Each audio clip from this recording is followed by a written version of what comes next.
Ho, ho, ho, cheeky monkeys. Toppy. It's Bergkamp. That's magnificent. Well done. Bye-bye.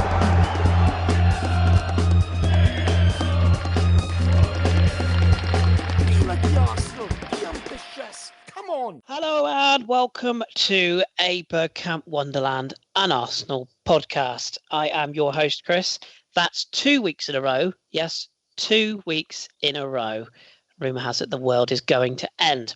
I am your sort of semi-host to start off with, and then we're just going to talk all things Arsenal, which is what we do on this podcast. But we wouldn't be a podcast without a crew of guests. Just the two joining me tonight. First up, some say 86.3% of Transport for London issues are solely down to this man, and that if you tip his bed upside down, you'll find nothing but 7,000 tube maps, all in pristine condition. All we know is he's ABW's Dark Justice. Good evening, Karl. Racist. I thought that was lovely. I thought it was nice and friendly and fun. And we all know that it is your fault. It's always your fault. Why would it not be? Like, this is what I do. I go to work. I think to myself, I wonder what time Five's going to get to work today. I look on my camera. I see him come to the platform. And that's it. I cause a signal failure. Because not all signal failures are actual signal failures. No. And do you write those little messages on the boards sometimes as well, just for a laugh? Yep. If Five looks at them, sometimes it'll say, hello, well, try to get to work today. Occasionally just simply, Anyway. Good to hear from you again. Also joining us tonight, he's the balding, hairy troll living by moonlight under ABW towers, frantically pushing buttons, hoping for a good outcome whilst texting love notes to Carl Jenkinson. To us, he's simply known as Danny, the GFP. Hello, Daniel. Mr. Kris and Mr. Karl, 2Ks, lovely. Yeah. When you did Karl's intro, because you've got a bit of a cold, it sounded like you said chewed maps. I thought, why has Karl got a load of chewed maps? Does he chew on maps when he's nervous? They could be like it's not tube. Yeah, tube. Yes. Right. You had a good week. All right. Yeah, I'm. If anybody. Yeah, the house is going well, actually. It's coming on nicely. We're putting the final finishing touches on everything. So the bathroom, didn't you? And Anna, my mate who supports Liverpool, she sent me a WhatsApp and a picture of it and went, "What the fuck is he doing? Is it a brothel?" It looks really cool. What colour is your bathroom? It's sort of purple sparkly. It wasn't just my decision, but I backed the decision to go with it. It's like a purple sparkly sort of wall. It's really nice. I like it. Even Prince would think that's too much. Oh, I don't know. It's modern with a fun twist. So yes. Anyway, yes. Other than that and beard issues, I'm all good. Beard issues? What have you done? Oh, I get this facial beard alopecia thing every once in a while, and it really bugs me because it means my beard doesn't join up. So if anybody knows of any good... The thing is, I guarantee it's still better than John's beard. Well, yeah, but I mean, that's shit. Old Captain Shitbeard. Old Captain Shitbeard. I hear the Pirates 172. Yes, yeah, back in action at the weekend. It was fucking freezing. On the old... No, against a full adult team, you cheeky shit. But yes, we were good. Danny's old mate Callum back on the score sheet again. Good old Callum. He's good. Yeah, he's all good. But yeah, we played quite well. And more. Stop smoking yet? He has actually. He's on the old vaping machine now. Fucking having any of my friends smoking. It's disgusting. People, stop it. It's not big and clever. And just a very brief plug. At Barbican Pirates on Twitter, if you wish to order one of our fantastic shirts, which from last week sent us a picture of his one. Yes. Magnificent. Several people have them now. A couple of newbies recently got some, and I've got 2 more to do next week. So good times. And our ones that we're ordering, not the ones Jace has done, but the podcast ones. I've had the proofs through. They look brilliant, and they'll be posting me one. Hopefully, maybe the end of this week, beginning of the next week, and it's going to be a thing of beauty. Fun, dabby dozy. Look out for those. Right, let's get on with this then, boys and girls, because we're not going to have as long a show as last week because. People right to points of view about the length of time. Anyway, Danny, let's start with you. Why not? Last Friday, you were probably in bed, in fairness. I shouldn't start with you, but I will. We played Manchester United at the Emirates, lost 3-1. Obviously, the radio show is available if you wish to go back and listen to it, but it might be painful. What did you make of it? Because for me, it was a tale of two games. The game where we had centre halves, and then the game where we didn't have centre halves. What did you make of it? Yeah, very true. And also we had Cech in goal, who for me has never lived up to the expectation that people wanted. If he would have been able to live up to that expectation, Chelsea wouldn't have sold him, would they? So you get any team and you take out one of their best defender of the season, which for me is Socrates. No hesitation about that. After 21 minutes, and you bring on the German luge champion 2017, who spends most of his time practicing the luge, sliding along on his arse. Mustafi, you think, oh, that's not going to be good. Within 10 minutes of Mustafi coming on, Fraud Karku's got a couple of assists. And you know, when Fraud Karku gets assists, there's something wrong with football. Sanchez scored a wonderful goal. Lingard scored another good goal. Should have been shot for his little dance. Actually, I won't say that. Should have had things thrown at him for his little dance. We did. Yeah, I know. Yeah, and I think they didn't someone pick it up and go and show it to the referee. Yeah. Should have done him for bribery. And I tweeted something naughty, but less said about that, the better. And then in the second half, we get back into it. Our front duo, the Lacazette, who for me is the new Giroud, one of the most beautiful men alive. If I saw him, I'd touch him and stroke him, and I'd put him in my bag and keep him. And Aubameyang scored the goal, magnificent. And then you get the like you're saying, the defender gets someone thought it was rugby, or they thought it was MMA. They thought it was UFC 10 when stamping was allowed, and he fish hooked him, gouged him, he grabbed him by the gooch and stamped on his head.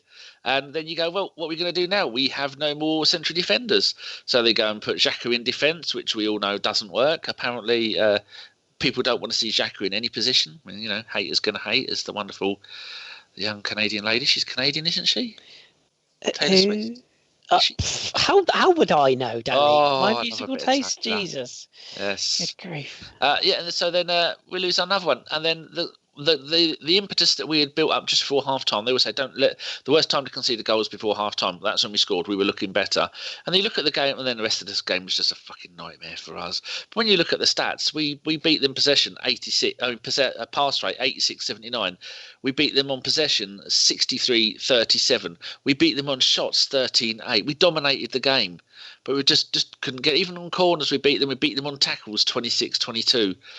And then you think, it just wasn't our day. But when you take out those two, and then your back four consist of a left wing back playing at left back, Koscielny, whose head is falling apart, Xhaka, who shouldn't be playing in there, and Maitland-Niles, who, although he got a half decent Opta rating, he was our second best player on the night. He's not a right back. He's not a right wing back. He's a right winger.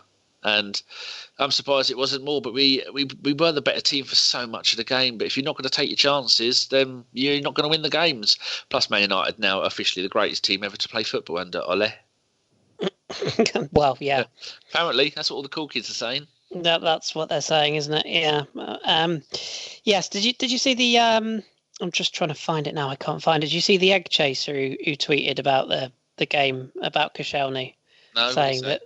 I'll find it for you in a second. I'm scrolling through my timeline, but it was something about footballers being soft as shit, and that in egg chasing, he would just get up and play through the game. It's like, yeah, but also in egg chasing, they're allowed to play on with concussions, and they also finger fuck each other's asses and 99% think it's manly. Of the American egg chasers, it's been proven on Joe Rogan's been talking about it, and 99% of them have got, literally 99% have got brain damage, even if you only played it for a short time.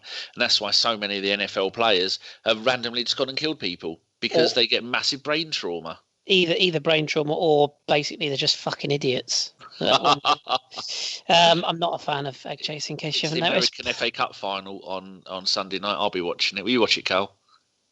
Yeah, I'll probably take a little interest in it. As long as the Rams don't win. Anyway, oh God, the team I hate more than any other is the Patriots, because they're in my division, and we don't want the Rams to win because it's Stan's team. I hope it's 0-0 draw. A lot of people are. I've read a lot of tweets, but I've just found that guy, Laurent Koscielny, Arsenal hardman, apparently just been down for 8 minutes after an accidental heel to his cheek. I wonder how he'd cope at the bottom of a ruck. No one's ever referred to Koscielny as a hard man, ever. No. I mean, the guy's clearly a bit of a simpleton if he plays rugby, isn't he? But anyway, please don't beat me up, Jace. So, yes, back to the game. Karl, your sort of overall thoughts, because I came out of it myself thinking I'm not saying we would have won the game with two centre-halves, but as soon as I saw Socrates go, I thought, oh, God. When I saw Kos go, I thought, yeah, game over. the substitutions that United made at a key time, 2 very, very good substitutes to have. And it echoed of that fateful Champions League night where we just got picked up on the break time after time. But in the cold light of day, we're out of a cup, which I don't know. How do you feel about it, given the results we now know have happened, where Spurs went out, 2 cups 1 week, superb, and other teams have fallen as well. Is it a missed opportunity for us, do you feel, or is it just another competition that we probably are, dare I say, better off out of now? No, we need to stay in all competitions that we can. I think it's definitely a missed opportunity. I'm not comparing myself to that lot up the road because I don't compare myself to lesser teams. Or lesser humans. Yeah, do you know what I mean? Like Liverpool went out in the 3rd round. Had we not Man United out, that would have been a chance. Tottenham went out. So you think to yourself, it would have been only, probably the real competition would have been only Chelsea or Man City. Like, if you look at the context of it. So I think it's a really, really missed opportunity, which I wish we would have gone further in it because, if we had won that cup, everyone would be celebrating. No one now is saying, oh, it was a minor cup, because we won it. We would have been like, oh yeah, it's brilliant. Like, we didn't win a trophy for over 10 years and then we won 2 FA Cups and on the bounce. So, do you know what I mean? It hurts a little bit. It really, really does. And it's just the same old Arsenal mistakes that really kind of annoy me because, you can talk about all the injuries and stuff like that, but I know you're saying that we played well. I didn't think we did. I just think it's just a typical Arsenal, rash mistakes. And it's frustrating. It's boring now, and it really is boring because it's game after game. I mean, when Socrates went off, my head went in my hands as well. So I thought, geez, like, I knew that Mustafi was coming on. And like you said, he came on and then look what happened. Like, Alexis Sanchez hasn't scored this year for Man United, I believe, or he's got like 1 goal in like, how many games? So it was almost a guarantee he was going to score against us, wasn't it? Like, it was just, and don't get me wrong, it was an absolutely brilliant goal from the angle. I take my Arsenal hat off on my football hat, and that goal was very, very good. Had he scored that for us, we would have been ranting and raving about it. And like Danny said, like, Lukaku managed to get 2 assists, like Lukaku of all people, and from the right wing as well. Just to annoy Kris. And you think to yourself, like, he would never do that against any other team. Like, he's, I don't like Lukaku, but he's I think he's a decent player. He's big, he makes a nuisance of himself, and that's what he does. That's what he's on the pitch to do.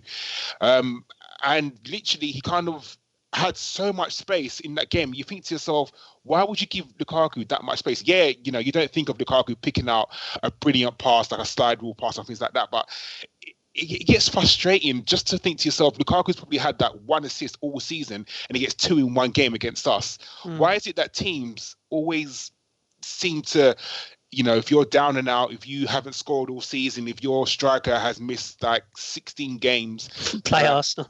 Play Arsenal, and it's guaranteed to get a goal. Because I can think of about 3 times it's happened this season. Didn't Cardiff not score a goal all season when we played them at their ground, and they managed to get 2 against us? Palace as well. When we played Southampton, didn't one of their strikers not score for the whole season? He managed to get a goal against us. It's like, why us? And the injuries are not helping with us because we are down to our bare bones right now. We really are, and it's annoying, but it doesn't make up for the mistakes, because when Mustafi is doing good, everyone will say, oh, he's a World Cup winner, he's brilliant, he should be doing good. So why now that he's not doing too well, everyone's thinking, oh, he's shit. Like, he's not shit. He may not be doing very well, but Mustafi is not shit. You don't get into the German squad and win a World Cup if you're shit. Yeah, you may lose it a little bit, but, this guy is not a shit defender. You got to think to yourself, as a collective, it's not just one person who's making the mistakes. It's a collective. It's everyone. I could think Kolasinac was too high up the pitch for the Alexis goal, I want to say. Yeah, and the 3rd as well. I think he was too high. It's a collective thing. Now, when Arsenal, I hate to keep harping back to him, I really do, but when Arsenal was in charge, we always said, they don't do defensive training, blah, blah, blah. But we still have the same mistakes, and we have a new manager, a new coaching system. So, what's happening with our squad? Leicester should have scored and they didn't. Pillocks. The Lukaku thing did make me chuckle. The way he celebrated and sort of tried to go with the crowd as if he was fucking Pele was hilarious. It's like, well done, Pele. It's like, well done, mate. You've had 2 fucking assists in a season of how much, and you've cost 100 million quid. Get a grip, you heathen. Just before we move on to Cardiff, because I think probably less about United, the better. It's old history now. I do just want to have a chat about Mustafi, actually, because that was something I had in my mental notepad, if you will. Joe's put a few stats in the WhatsApp group the other day, and a few other people have done this in the past. And I wanted to get both your thoughts. I probably had Carl's thoughts really on that. Danny, I'll get yours as well.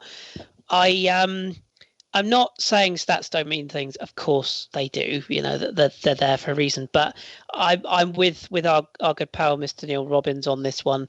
I think you can make stats look any way you want them to look. And apparently his Mustafi stats are up there with, best clearances or blocks or something or other. But what it doesn't tell you is how many mistakes positionally he makes, how many rash, I won't call them tackles because I don't think they really are. I've defended him because I like to defend all of our players. But I watched, particularly the Man United game, watching it back, I think it took him about 70 or 80 seconds to go to ground after coming on as a sub. He runs onto the pitch and goes into completely the wrong position. His positional awareness is terrible. He does the one thing that you teach all young defenders don't do. Do not go to ground unless you are 70 or 80%, to get the ball. I just feel that if he was Mavropanos or even Rob Holding, you give him a pass and you say, you know what, he's a young player, he's learning his trade. He's not a young player. And as you've said there, Carly, he's a World Cup winner. I think technically on the ball, he's not bad. I'm pretty much done. Danny, what's your thoughts? Well, if we had a fully fit, I think the question people have to ask is if we had a fully fit squad of every single player fit, would he be first choice? No, it wouldn't. The first 3 is going to be Socrates, Koscielny, and Big Bob Holding. And then it's then maybe he'd be 4th choice, possibly 5th choice. So as a player who at his stage of his career should be a first team player, he's not going to be happy with that. So when everyone's fit, it's the only reason he's playing is because everyone else isn't fit. And when he does come on, I do think he has got a touch of the I suppose it would be the Gabriels. He was a bit like that, a bit. Oh, here we go. Is he going to give a penalty away? Is he going to do something else? Didn't he cost us £35 million or something? That's and I know you can't.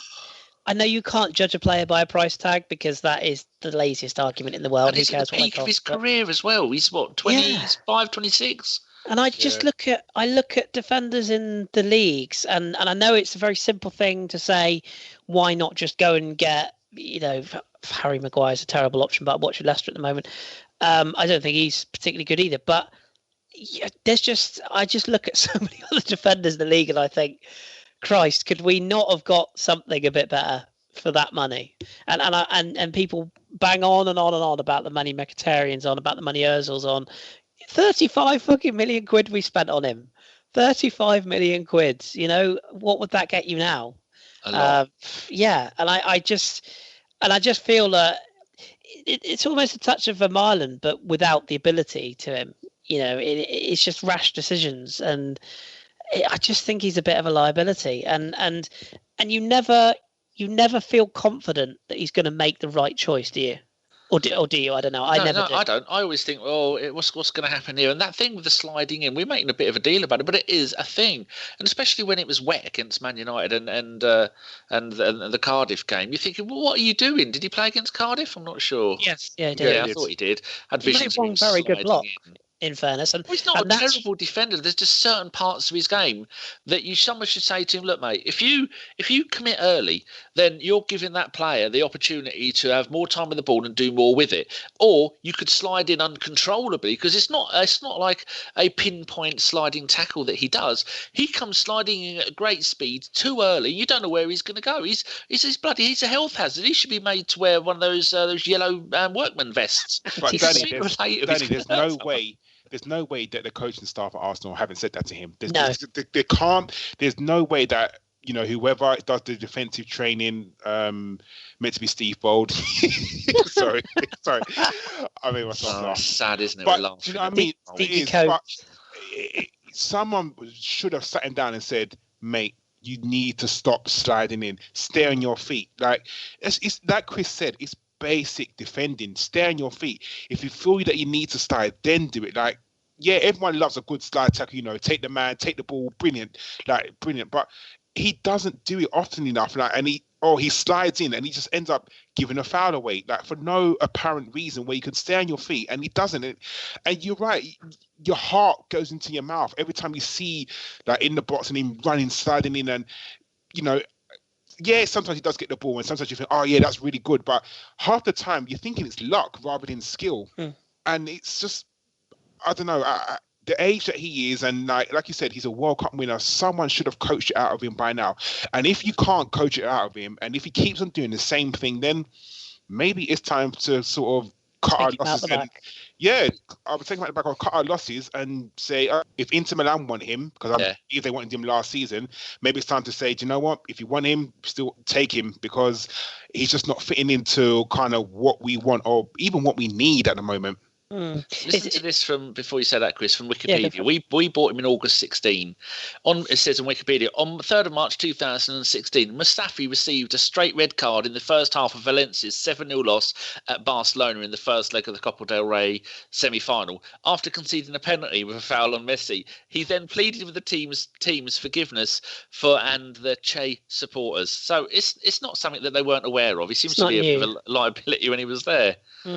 I think, just to sort of draw a line under Mustafi, really, the way I look at it is, if you're a defender, particularly a centre-back, less so a full-back, but particularly a centre-back, if your highlight reel, if you were to go through and pick out all the best bits, if your highlight reel basically consists of last-ditch blocks, there's a reason for that, because you are basically, you know, a last-ditch block like he made against Cardiff last night, in all fairness, was a very good block, but that was a block made because there was no other option, and it was throw yourself at it and hope for the best. That's because you weren't in the right bloody position in the first place to make the block. Last night's, that's a bit harsh, in fairness. You know, he got across and covered.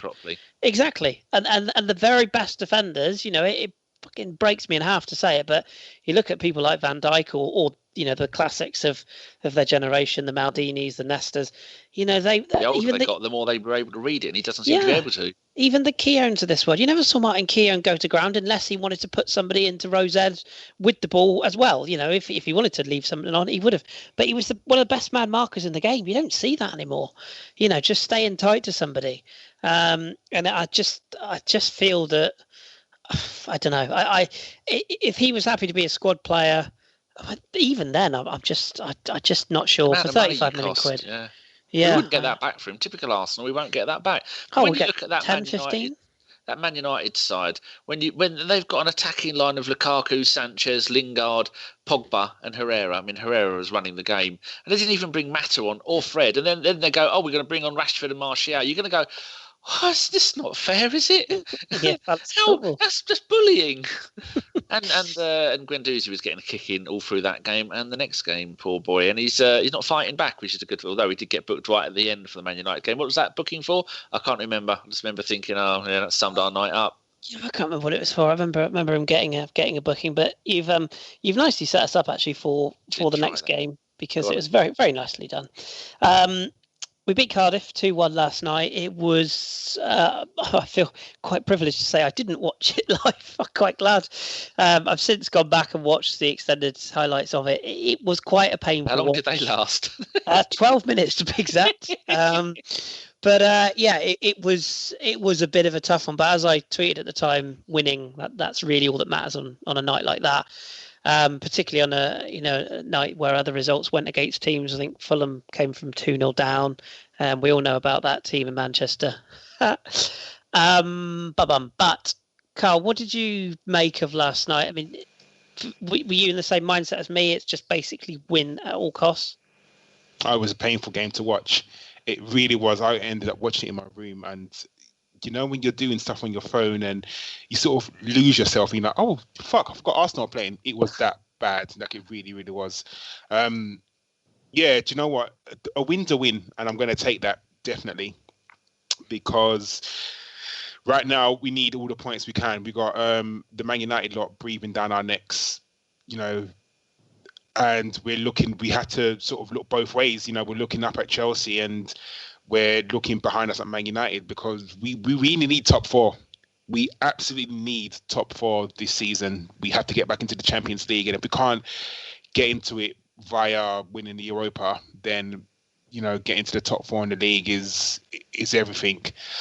I think that games like this are going to happen. There are going to be games where it is shit and it is like the Arsenal of old, bit of a crab sort of movement. And at the end of the day, like you said, Chris, we got the result that we needed. You know, it wasn't champagne football. It wasn't even lemonade football, to be honest. But at the end of the day, the result was all that matters. And we got the result, and it's what we kind of needed.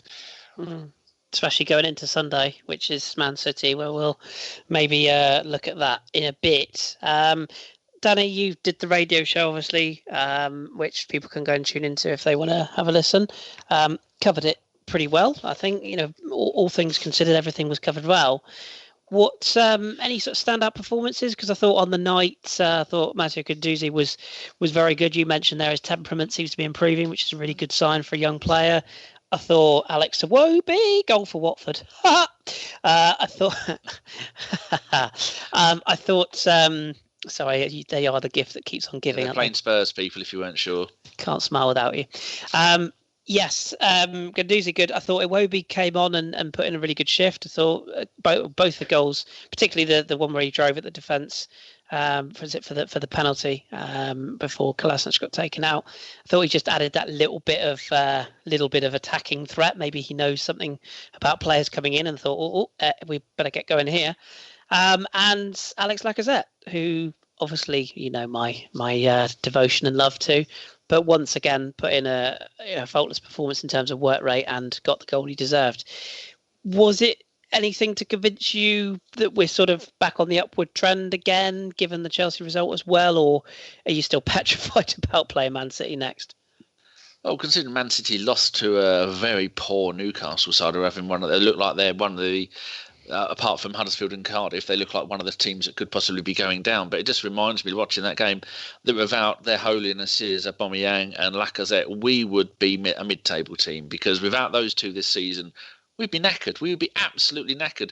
We should just, all the ladies out there, just send them your underwear in some kind of appreciation for those two. Because without those two, there is no other player really that has kept us in games apart from those two. Occasionally they'll have games where one of them doesn't do it, but rarely will you see it where both of them won't do it. Maybe a couple of times this season. And they're both playing and they both know that there's no one coming in for them. We've got no other strikers, and Nketiah isn't at the level where he can come in. As we know, Welbeck is injured, and that's it. We've got no other players that can play in that position. Maybe you could possibly have Iwobi, someone like that, who I reckon he could do a job playing as in the kind of Bergkamp position, not the role. Behind them, we saw that Ozil was absolutely terrible as usual. To show how bad Ozil was, when Ramsey came on in the same position, that's not even Ramsey's best position. And Ramsey in that 16 minutes did more in that 16 minutes than Ozil has done in the last 3 or 4 games that he's bothered turning up for, or bothered being picked for. But then when you look at our back four, again, Kolasinac, left wing back, shouldn't have been playing there. Monreal, not even match fit, playing at centre back. Mustafi, most of the time facing the wrong way, upside down. Lichtsteiner, I mean, that bloke should be given his P40 ASAP. And who the hell decided that Lichtsteiner deserves to be on 80, 90 grand a week for a bloke who's on a free agent when you're 34 years old? That's, I mean, because I played him on FIFA and he was all right, I thought he was a good player, and everyone was going, no, rubbish, terrible. You were right, whoever said that. I hope it wasn't you, Kris. No, it wasn't me. Good, thankfully, because you'd never shut up about it. It's unlike you. And then when it reminded me at times of a Europa League game with Ozil, El Neni, Guendouzi, because he played most of them, Kolasinac and Lichtsteiner. If you'd have stuck checking goal, that'd have been, and without the front two, then they didn't seem to be used to playing. They seem to be not our best players. But when you have got a game like Man City coming up, you can't afford to play all your best players all of the time.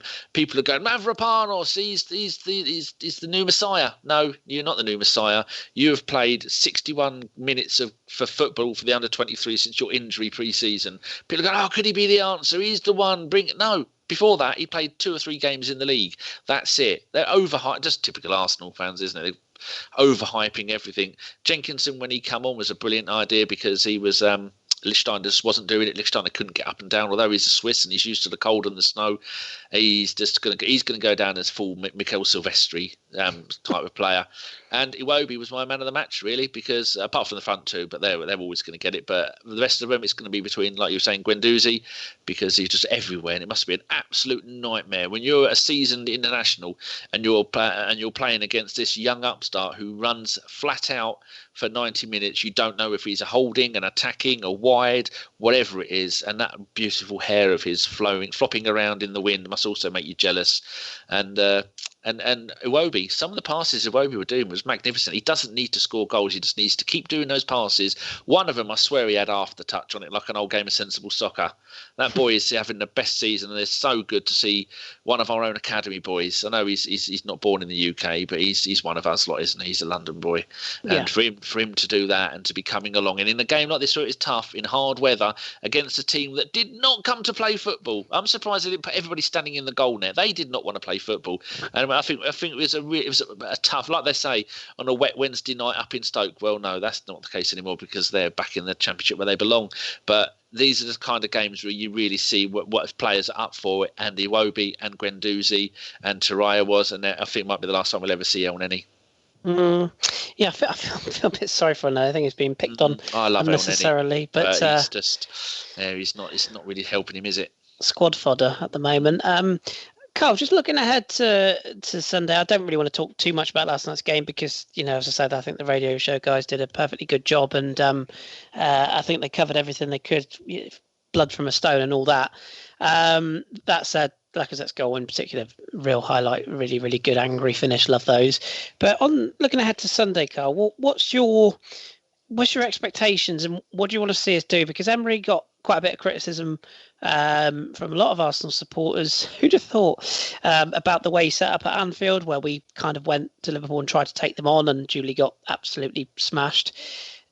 What's a good result at Man City? I mean, if I said to you now you can take another 2-0 reverse like we got at the Emirates, are you happy with that? Or do you look at it from the other side of the coin and say, actually, they did lose last night. The cult is out in force. Maybe there's an opportunity to go there and take the game to them a little bit, because defensively probably is their only weakness at the moment. Yeah, but so is ours. Yeah, do you know what I mean? Like, that's a fair comment. As much as you may think that defensively they're not very good, neither are we. So to go and take the game to Man City, I think would be very, very dangerous. I really do. I see, even for me, I would not play Aubameyang and Lacazette. I'd play one of either, because I don't think I'd put an extra midfielder in, because I just don't think that we've got the defensive fortitude or even the nous to be able to take the game to Man City, because they will hit us on the attack. They, as much as they did lose to Newcastle, and credit to Newcastle, I don't think Arsenal got that about them. Newcastle have got the players that they can play some ugly football. Arsenal don't know how to play ugly. The long ball football is not us. It's not what we do. And Manchester City, I think they're like a wounded animal. Do you know what I mean? Like, when they've been hurt, and then the next game could be the Pep saying to them, "What the fuck was that? You go out there and you show me what you're about." The fact that at the moment they're 7 points behind Liverpool in the title race could. You know what I mean? You don't need a team talk for Man City. That's the team talk there. You're 7 points behind. Go and make up these points. And it's... I personally just don't think we can go and take the game to Man City. We're not good enough at the moment. We don't have the players. Our injury list is getting longer by the flipping day. We don't have... I mean, if you go through the team, I don't really want to do it now, but if you go through the team right now, is Maitland-Niles back? Are we going to play Lichtsteiner? I think Lichtsteiner versus Sane. Could you imagine that? Jesus Christ! Yeah, there's some suggestions that Maitland-Niles had a bruised knee in inverted commas last night. Should be all right, and I think Koscielny will be wheeled out. Have you seen that viral video, that Australian clip where there's a guy? It's obviously stage, but it's like a goalkeeper in goal, and he's taking penalties against him, and every ball just smacks him in the face. He saves all the penalties. Yeah.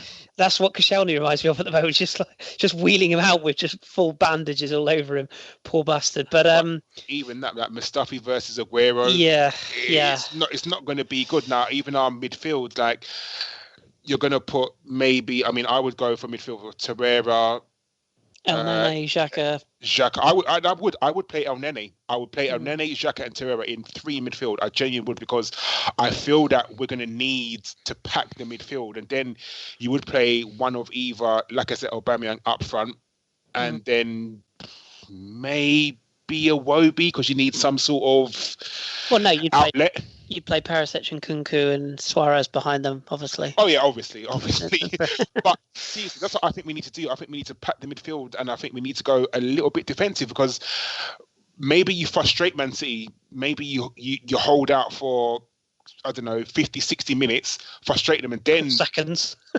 Yeah, and then you start to attack them. But to go all out attack from the get-go would be a mistake for me personally. Yeah. You almost want to be hard to beat and see what you can get. Isn't that the last thing we have about us is our ability to attack and score goals? Because fuck knows we can't defend. Could we possibly just go, fuck it, everyone attack? They won't be expecting that. It'd be like... We did that against Liverpool, exactly. And we don't forget, we went in front against Liverpool and we still cocked it up. And the thing that worries me with Arsenal, we saw it again last Friday, is our incredible ability to concede 2 goals in less than a minute. You know, we're not talking like, let's equalise. Guess it was Harry Maguire. Sign him up. Go on. But I just think that if you almost won. Do you remember when we went up there and we won? Was it 2-0? Cazorla and was it Ollie Giroud got the goals, and you almost want a performance like that. You know, as you said, Danny, we are good at attacking wise. You want us to have the majority of the possession, because if you allow City time and space, you give them the possession, they will punish you. What Newcastle did last night, I watched that quite intently. Newcastle were not a great side. We know that. But what I thought they did really, really well, was they put pressure on Man City in vital areas. So they actually let them faff-ass around with it and ticky-tack all that bollocks in their own half. And almost up to the edge of the, or sort of 20-yard line, and then they pressed the shit out of them and they forced mistakes. And equally, when City were on the back foot, they hit them on those counters, and they hit them in those wide areas where they are susceptible because their fullbacks play so high up. And that's what we've got to do. And I agree with Carl, and I disagree. I agree that we need to be defensive, but I personally would play Aubameyang and Lacazette, because Lacazette will work his arse off for you. They're going the other way. And Aubameyang can stretch people down either width coming inside. And I do think that Walker, Danilo, Zinchenko, any of their fullbacks that play, that's the areas you've got to hit. And you almost want us to be compact and hard to break down, nick a goal.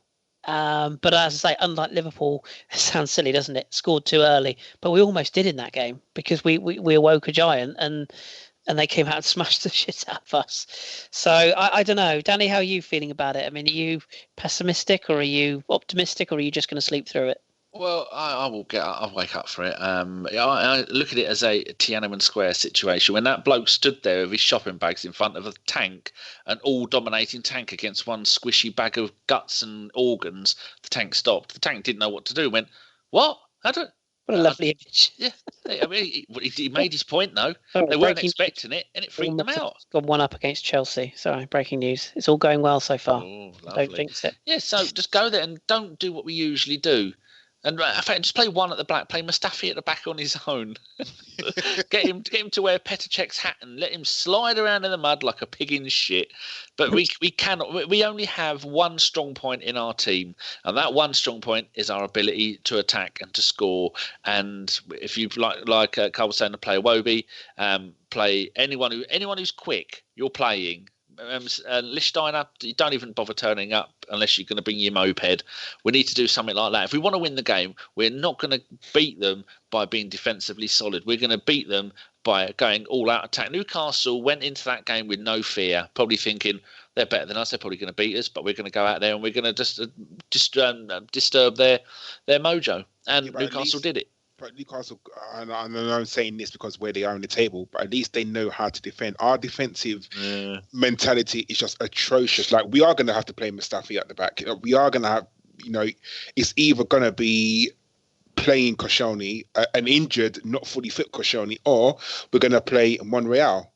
So you're talking about playing Mustafi and Monreal centre backs, and possibly Lichtsteiner. I mean, there's no guarantee that Maitland-Niles is going to be fully fit. So let's just say that he's not. That Lichtsteiner versus Sane. Versus Sterling. He's going to get roasted. It reminds me of Callum Chambers versus Montero at Cardiff. Like, he's going to get destroyed because that's what we're going to do. Like, if you're smart, you say Lichtsteiner, don't go past the halfway line, or do not, there's no attacking at the right hand side. But that's what's going to happen. So, or do you think of playing three at the back? But then again, we don't have any wing backs to play. And we never look convincing like that, do we? So, you're thinking, as much as you're thinking, okay, we need to go all out against Man City, we need to stop their threat as well. And they are very good attacking. They're brilliant attacking. And they will come after us. So you have to sort of neutralize their threat somehow, no matter what it is. And I think it all depends on what players we do have available to us, because even if we do have Maitland-Niles back, is he going to be 100%? Can he last the whole game? Is he be able to get up and down that wing and chase him back and running forward with a bruised knee as well? Do you know what I mean? So it's going to be hard. Very hard. So I don't know. Just a very brief aside, just to sort of wrap this game up as well. Just a one-word answer from you both. Would you play Carl Jenkinson? Yes. No. I would. Yeah. It's interesting. What's the option though? What's the alternative? Well, I mean, Maitland-Niles is the other option. I'd rather have him and his lightning skills playing down as a right winger. Maybe go with the one up front and have Iwobi and Maitland-Niles either side of them, popping stuff in, make it Ramsey playing behind the striker. I just think with Karl, I just think that I think he gets. It's a really difficult one. I'm not suggesting that he's Cafu. He's not. But equally, he's still a Premier League footballer. He's not a mug. And I think I tweeted him an interview out yesterday that he gave to Arsenal TV when he's saying, I just got to work hard in training and give the manager a problem and stuff. And you've got to admire that attitude. He does knuckle down. He does work hard. And if you're a manager, we aren't privy to what goes on in training, unless you're David, of course. But we don't see what goes on. But if I'm a manager or I'm looking at my Sunday team and I'm looking at who's training well and who's performing, you want to give those players an opportunity at some point. And I guess the sort of argument is, this isn't very flattering towards Karl, but I would say we're defending like shit as it is. So why not just try it? And the example I used last night was, I remember us going away to Borussia Dortmund. We had a Debussy and whoever the other right back was at the time out injured. We were stricken, and this young guy called Hector Bellerin was given a game. And I remember the outpouring from fans afterwards, going, God, we found one here, and we haven't looked back. And I'm not saying that Carl Jenkinson will be the future of Arsenal, but if he can be he would stay at Arsenal for his career, even as a backup. He would. So if we can give him games and almost chuck him in against the Man City, one thing with Jenkinson, he's never let us down. I wouldn't say he's the sort of guy who's going to take risks and going to do 4 step overs and bend one in from 20 yards. I don't think he'll do anything other than the sensible pass. But maybe we need that a little bit in the defensive area right now. And I just wonder if it's worth just giving that a go. We couldn't do any worse, could we? Let's be honest. So I wonder. See, the thing that annoys me, not only is he's played 68 games for Arsenal, and we won all 68 apparently. I made that up yesterday, and lots of people have been retweeting it. I know. I saw that, and I thought, you bullshitter. Well, Right. the picture of him was the banter thing, the Yeah, I king, know. the prince. But when you look at the fact that people remember when he was on loan at West Ham, the first season he was there, he was brilliant. He was one of their best players, scoring goals, doing really one of their best defenders. It was really, really good there. So much so that other clubs wanted him, and then we took him back. And then he went there for the second season, and then I think he got injured. And then he was out for the rest of the season. And then next season he went on loan to Birmingham, and then he broke his arm, or I think he broke something. And then he only made it back towards the end of the season, and Birmingham had an awful season. So he is a player that if we put him on a free transfer, how many Premier League clubs do you think would go in for him? Because I reckon 15 of them would. He's that kind of player, that he's a good player. And he's played for England, which means he's obviously better than Cafu. I don't know about 15. I think maybe the bottom 10. Yeah, I don't know. 15 would. No way. No, I think the bottom 10. I think he would get in a Southampton, So it's not like he's a championship player nicking a living. At least he bothers. At least he's got something about him, and he has had good games for Arsenal. So all this taking the piss out of Jenkinson, I'm offended on his behalf. One day we'll have him on the pod once he retires, and we'll play that back to him, and it will make him happy. Just decided as well that the name of the pod tonight is going to be ABW, the banter edition. Oh, I've already called it. Mustafi sliding into your DMs. Oh, well, that works just as well, yeah. But yeah, I mean, as I say, we'll see. We'll see. I mean, who knows whether we'll probably have 4 injuries in training. Like Mustafi will slide into Koscielny in the showers or so. Oh, that sounded wrong. Oh God. Oh God, what have I done there? John's nursing a semi. Again. But people have to remember that if you put any other Premier League team and you take out the entire of their defence, good luck, because that's what we're dealing with at the moment. Yeah, that would happen to bloody anybody. I mean, we're a cheese room away from being as bad as Spurs in terms of injuries. But you're right. Yeah, go on, Carl. You wanted to make a point? Yeah, our injuries are terrible at the moment, and it wouldn't surprise me if Jenkinson was put in. It absolutely wouldn't, because I think, like we were just saying, I think you have to set up to kind of counteract Man City a little bit. And Lichtsteiner, for me, just hasn't got it. Maybe in Italy for Juventus, he was. I don't claim to see him. Never saw him play, but maybe he was very good. But in the Premier League, he's not. He's slow. He's, I know, like, the word shithousery comes into it, and yeah, he's brilliant at that. Absolutely brilliant at it, but he's just not cut out to be a right back for Arsenal. He's very mature. He's got a lot of experience about him. Can't it? Yeah, he's got a lot of experience about him, and it's very good. But ability-wise, and this is what scares me about Carl Jenkins, what you're saying. Kris, you could go into Arsenal tomorrow, and they could say, right, work really hard, be brilliant, and you would, Kris. You'd go in there, you'd work hard, but nobody suspects, but your ability was only going to take you so far. So as hard as you work, if you haven't got the ability, if you haven't got the skill, the strength, the speed to take you to that next level, what more can you do? Yeah, that's a fair point. That's totally fair. And I almost feel like I'd just like to see him play 5-10 games just so we can really make an accurate summary as to whether he has got something about him or not. I mean, we know he's got some ability, but as you say, at what level? Listen, as Arsenal fans, I think we're all guilty of overhyping and maybe underhyping some players. But at this stage, I'd just like to see defenders defending and playing their proper positions. And I like Stefan Lichtsteiner, but I think Lichtsteiner is the sort of player that he's Martin Keown in the Invincible season. He's a guy who's brilliant in terms of training, bringing the youngsters through, making the odd appearance to see out a game. There's no way he should have been starting as many games as he has. And I think if you'd have asked him when Emery brought him in, I think he probably would have said, yeah, I don't expect to start many games. I don't think it's his fault that he's played as many games as he has. And unfortunately, he has been found out. But them's the breaks. There's been other signings similar that haven't worked out. He won't be the last. But that's a nice segue to bring us on to questions here, Danny. Yes. Because I think we've done everything we can do in terms of game.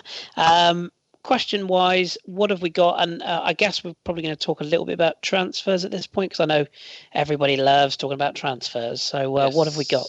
Right, so Karl is going to ask the questions. So if I just cut and paste all of this lot into the chat box, I've been getting them as we've been going along. You ready, Karl? You holding on to yourself? Boom. There you go. Questions. Ooh. Lots and lots of lovely questions. Oh, but that sounded good with earbuds in. That's killing out your wax. Carl going baritone. I do hope that's the one that's deep. Yes, I think it is. Oh, jolly good. Anyway, question from Melvis GVA, and this one's to Daniel. Ooh. So the question is, how are our potential transfer window moves impacted by the homegrown player rules? Does the rule apply to loan players also? I don't think it applies to loan players. And unlike some of the other clubs, we can't just go and buy. Is Moses bloke? Is he English? The one who was at Man City, they've now let go. Or the young player. Yeah, he's Welsh, isn't he? He's gone to Schalke today. Yeah. They're like other players. I'm trying to think of the number of players that Chelsea and Man City have gone and bought just because they're English. Who's that bloke who was at Sunderland who was an absolute disgrace? Johnson. No, not him. No, he is a disgrace. Yeah. No, the one. It was in the Sunderland documentary who wouldn't bugger off, and he was on. Oh, bloody midfielder! Yeah, ex-Everton. Oh, yeah, what's his bloody name? Oh, the listeners are shouting his name. Oh, anyway, it'll come to one of us in a minute. That's really going to annoy me. Yeah, go on. Players like there and Scott Sinclair, another one that Man City bought because he was English and they never bloody used him. So you can have Delphi still nicking a living at Manchester City. Yeah, this has gone on. Even Gareth Barry to a certain extent when he first went to Man City. I think he was. You get all these players and they can afford to get all these players to bring their quota up so they can have them on the bench and they can have them as you have your quota of a certain amount of homegrown players. We've been lucky at the moment because Wenger managed to bring in a load of those young players. Jack Rockwell. Hey! Sorry. Literally would have thrown my computer out the club. And so we've people like Mustafi was at Everton when he started, so I don't know if he counts as it. And we've got Bellerin, who's going to be a first-team player at Arsenal for a long time to come. And we've got quite a few of these young players, and that's how we've managed to do it. But when we had the massive clear out of the Ox, of Walcott, and players like that were Englishmen and Gibbs.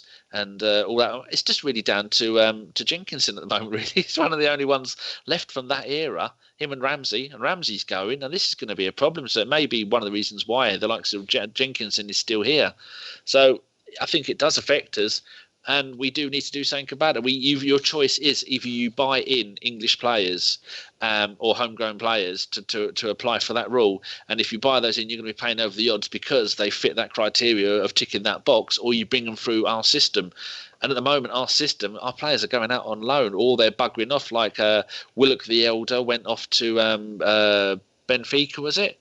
And you had the young midfielder. He's gone to Barcelona.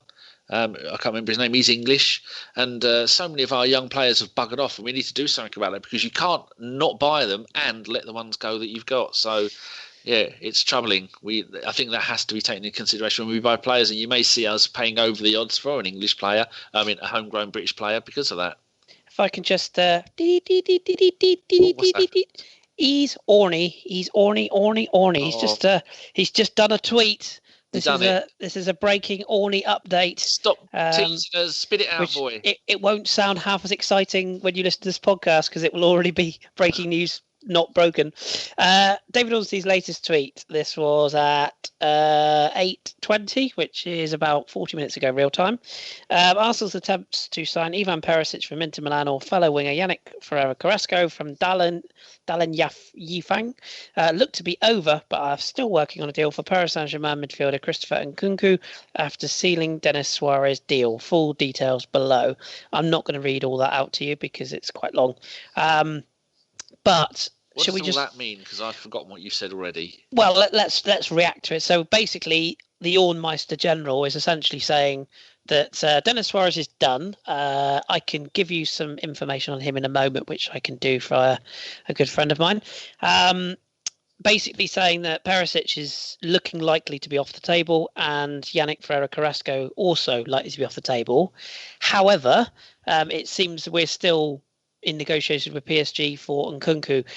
This is one I can speak a bit about. in that I know a little bit more about the situation from PSG side. They've signed Leandro Paredes from Zenit St. Petersburg. 40 odd million, isn't it? Spent some time at Roma. It's a lot of money, but he is very much a player they need in light of Rabiot Gate, etc. John said we were interested in him for a while. Yeah, I don't think it's ever sort of concrete. But the other one that they are keen on is Idris Sagana Gay at Everton. And he has put in a transfer request and is desperate. Bournemouth 2, Chelsea 0. He is, that's the Higuain effect. He's desperate to go to Paris Saint-Germain. Why wouldn't you? Why would you want to play? Lovely money. Why would you want to play DeMarco Silva? But yeah, so basically the Nkunku deal with Arsenal and Paris hinges on PSG getting another midfielder, because Thomas Tuchel has basically said, I'm aware of Arsenal's interest. His agent has said he's aware of Arsenal's interest. The player wants to move and is quite happy to move. He's a player that I think he would be a fan favourite very quickly, because he's a really, really good little technical player who would fit our system really well. And people have fallen in love with Guendouzi. They'd fall in love with Nkunku as well, in my opinion. I think he's a really good little player. Where's he from? He's Democratic Republic of Congo, so he fits the quota. But he's a French under-21 international, so he's sort of French. He's one of those born in Africa, raised in France. Right. Well, that's good, because as much as we do love, we've got a magnificent history of our African players. The African Cup of Nations, which is on more often than what it used to be, does tend to messes up, especially when it comes to the time of year that it's on, is usually when all of our players are dead. I hope we get that done. I've got What's his best position? Well, this is where I've been laughing at Twitter quite a lot this week, because as soon as this was linked, loads of I'm doing the air quotes thing. Sorry, loads of experts. We assumed you were. Naturally, loads of experts came out on Twitter and said, "Oh, brilliant! He can play right back, left back, centre back. He can play right midfield, left midfield." Oh, he's a geezer. Do stop. He has played at right back for about 4 games in his career as a youth player. He can play as a wing back, but he is primarily a central or wide attacking midfielder. That's what he does. He's got pace. He's very similar to Iwobi, but and don't get me wrong, I like Alex Iwobi a lot, but he's technically better. He's stockier, so he's a bit more muscular. Which foot? He's right-footed, but he's comfortable on both. And he's tricky, and he'll break the lines. And he's something different, and he's also young. If we get time, I might have a little mini rant about resale value, because it's a phrase that's really starting to do my head in.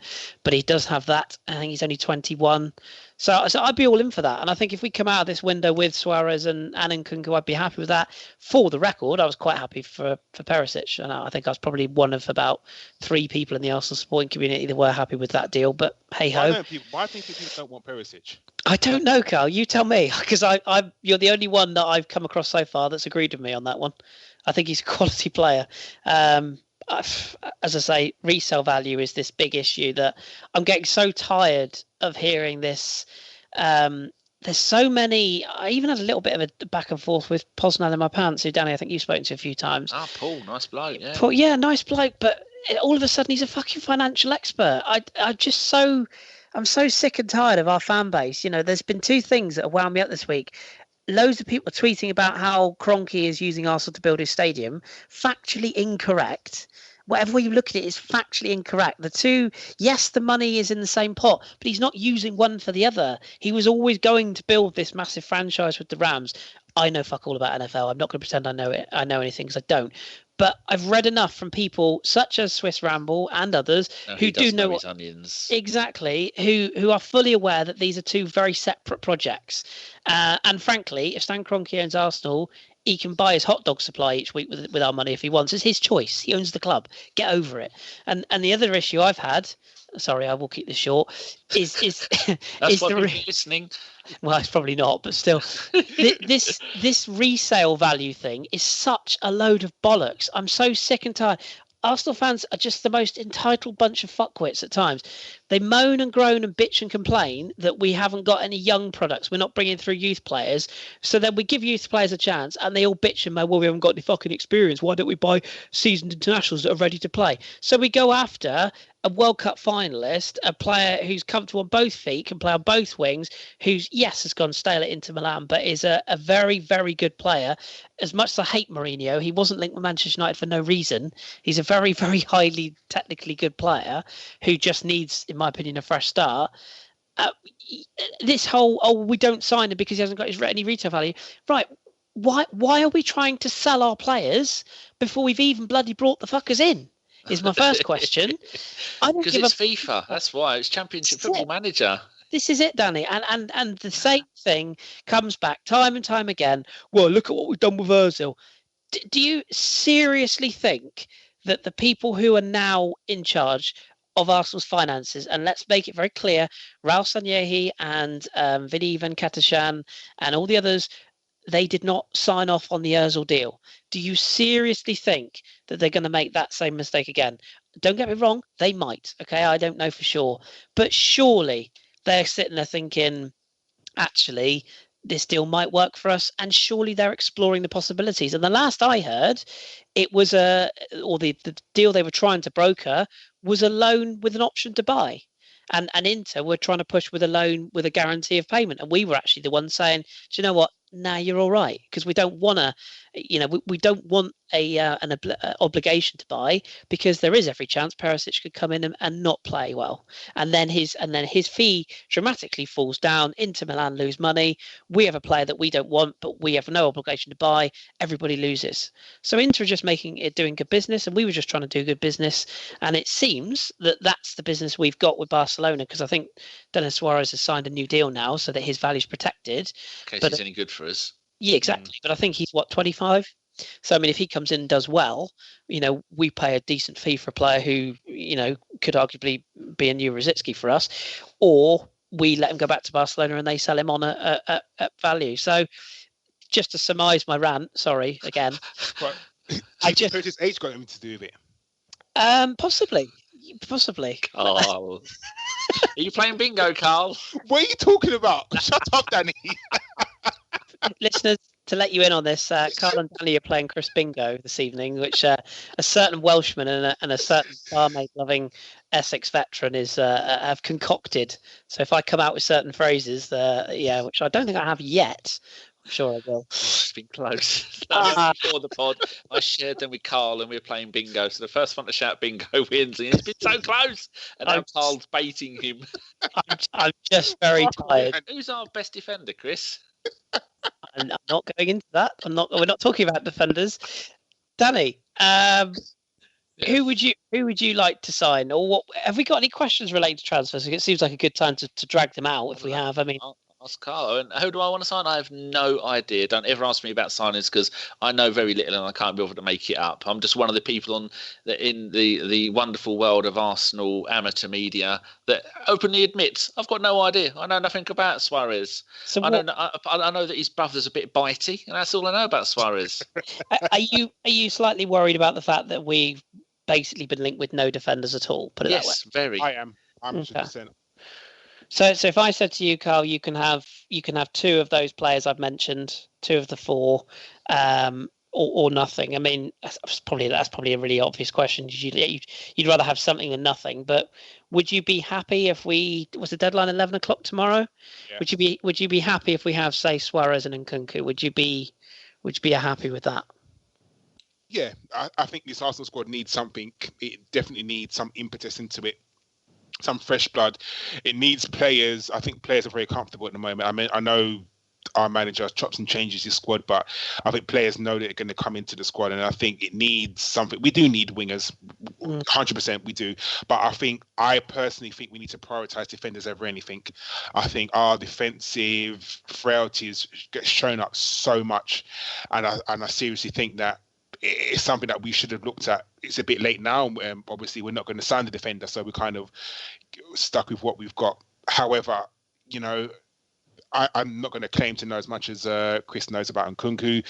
Hopefully he can come in and do a brilliant job, because we need something, and we need a winger. And hopefully Denis Suarez, I know he sort of plays in the middle and he plays in the wing as well, but if he can come in and do a job for us and get us up the table and kind of cement our top 4 status, I'd be happy with it. I'm not sure.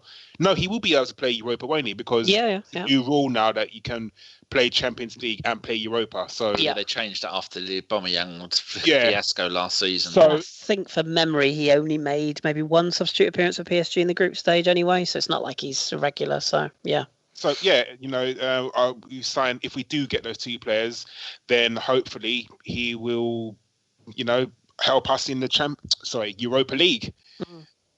You'll think a season ahead there with the Champions League, Carl. Oh, fingers crossed. We've just spent an hour answering Mellor's one question. Didn't he play in the Sevilla side in that Europa League run as well? This seems like a good time to read. Suarez. Yeah. In 14-15, he played 9 games, scored 3 goals. Okay. Well, I know I can hear all our listeners now going, Dennis Suarez, never heard of him, mate. Is he English? Oh, no, sorry, that's just Danny Mills. I've got no idea. Honestly, Danny Mills, what a tool. We've Danny, we've got a mutual friend, you and I, who's called Joel Melwar. Oh, yes. Not a Liverpool fan like I accused him of before. No, don't do that. He's a Hull fan. He's a Hull, but more importantly, he's a Barcelona fan. Oh, he's got super Dan Crowley. No, he hasn't. John Terrell there. John Terrell, he does indeed, yes. Ask him next time what he thinks to him, because he's legend. I shall. But he's given me some blurb about Dennis Suarez. So I shall literally read verbatim from my WhatsApp here that he sent me. So he says this. Dennis Suarez, a versatile midfield option capable of playing both centrally and out on the left-hand side. During his long spell at Barcelona B, he provided the cutting edge from the left. At Sevilla, he featured in a range of positions across attacking midfield areas. Pumba 3, Chelsea 0. Sorry, I digress. So at Sevilla, featured in a range of positions across the attacking midfield areas and offered energy from the bench. Unai Emery has previously worked with Suarez when the 2 crossed paths in Sevilla in 2014-15 La Liga, as you mentioned, Danny. Brought in as a loanee from Barca, he made 31 league appearances, 16 of them as starts.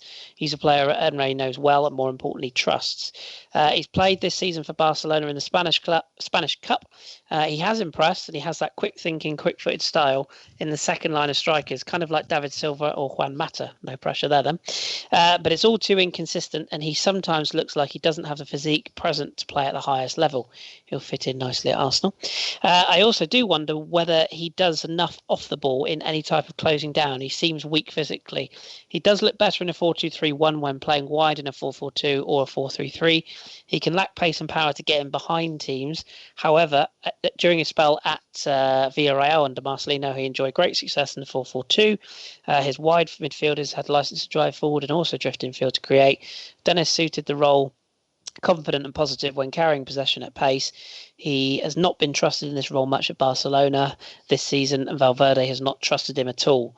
So thank you, Joel, for that piece of information. One thing that immediately jumps off the page reading that is we are currently not in the same level as Barcelona, but I would argue that we're probably on the same level as maybe Sevilla or Villarreal at worst. So what that sort of says to me is he might not be good enough to break into a Barcelona midfield, which, by the way, incorporates the likes of Vidal, Busquets, Rakitic. Don't forget about the Prince, yeah. But I mean, Vidal's only just making their bench. They got this bloke called Lionel. They play sort of attacking midfield as well. He's quite decent.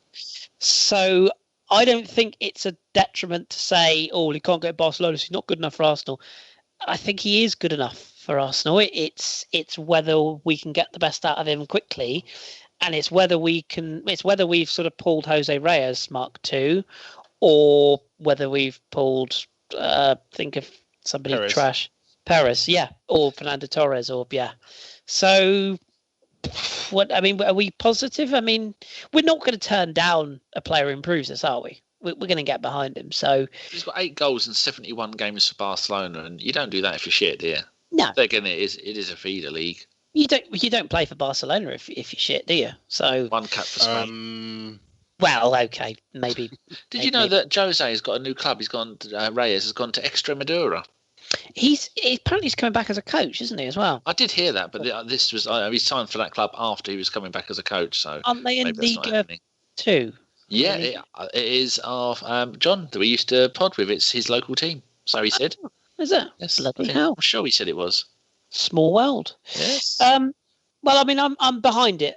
We should say at this point, actually, Danny, we're not doing our usual this year because, quite frankly, we haven't got enough people to pod. We're all a bit worn out, so we're not doing a transfer day on the hour, every hour thing. Oh no! But That'd we just be might dust. just tumbleweed. Yeah. We might do what we think in 1 or 2 shows in the evening, or just one big show. Just one, yeah. See who turns up. So we bothered. Never know. Might have something to talk about. We've got 3 players that look like. Well, one has definitely gone on loan. 2 others are on the verge of going on loan. Yes, tell us about those because I only found this out this afternoon. Well, I've put it in my notes somewhere. Oh, here we go. Emilio Martinez, who was probably 3rd choice. I was listening to the Arsenal the podcast Jeff was on. The executive box one. I was listening to those today, and they said that our now backup goalkeeper is going to be Matt Macey, which made me laugh because he left the club in the summer. He's at Plymouth, and then they went, who is our 3rd choice guy? And then they went, maybe it's no, and they couldn't figure out who it was. It is Dejan Iliev, the Macedonian that plays for our under-23s. He is now our 3rd choice goalkeeper, and he's not very good. Martinez has gone to Reading, which is currently where Vito Manone. Oh, Vito. The Don is there, so he's got about 9 goalkeepers there at the moment. There for the rest of the season. Emil Smith-Rowe, it looks like he's going to RB Leipzig, the team that took the Bundesliga by storm 2-3 seasons ago. Finished an interesting second. one, that, isn't it? Yeah, they're currently 4th in the German Bundesliga. And Eddie Nketiah is going to Augsburg, who are 15th in the Bundesliga. They have won their last 14 league games, and their last win was late October. Don't expect that to change. Funny you say that, Danny, because that leads on to the next question, which is from Go. Alfredo. Perfectly done. Are there any concerns that we're loaning out Eddie and we've only got Laka and Uber up front of us 2 strikers? We're concerned, aren't we, Carl? We said this. Danny's not concerned because it's one less player with an awkward name he has to pronounce. So I've finally got my tongue around Eddie Nketiah. Thank you very much. What you do with your tongue is nothing to do with this podcast. Thank you very much. He's a handsome young man. How dare you, sir? I'm concerned. Do you know what? Am I gonna risk upsetting people here? Why not? It's what I do best. I'm not convinced that Eddie will make it at top level. Now, I'm not writing him off because too many people do that too fast.